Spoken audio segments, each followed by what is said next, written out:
Hello, children. It's Grandma Carla, and we're going to read more of the Cul-de-sac Kids, Case D Luc. In his room, Duncan placed the ball on his dresser, in front of the mirror. He sat on his bed, and he stared. Maybe this ball will make me a great player, he thought. Maybe I'll be as famous as David Robinson.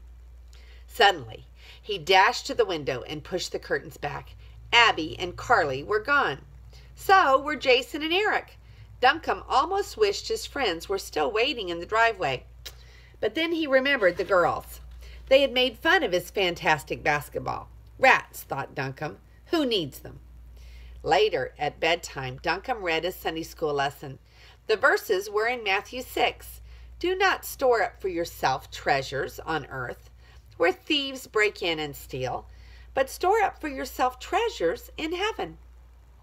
Duncan went to his dresser and reached for his basketball.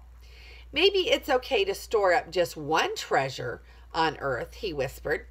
Then he carried the ball to bed and pushed it down between the sheets. Duncan crawled into bed beside it. In the darkness, he thought about Abby and Carly Hunter and Stacy Henry. How dare they call his basketball silly?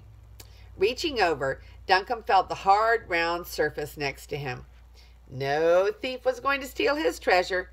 Soon he fell asleep with his arm around the giant lump. Duncan kicked the covers off. It was Sunday morning. His basketball was still in bed with him.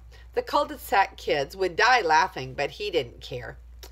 He showered and dressed for church. Then he hurried to the kitchen. Eggs smell good, he told his mother. His dad passed the salt for the scrambled eggs.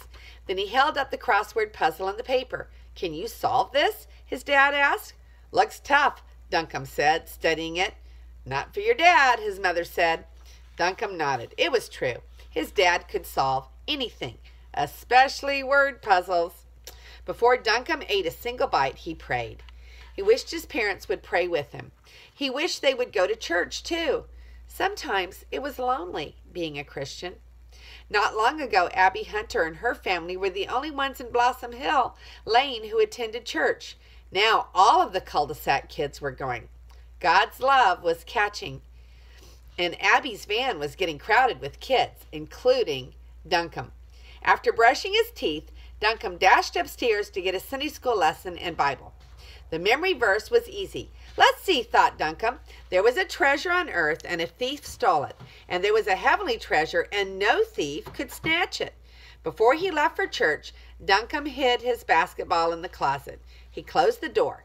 Now his treasure would be safe as the heavenly treasure in the Bible.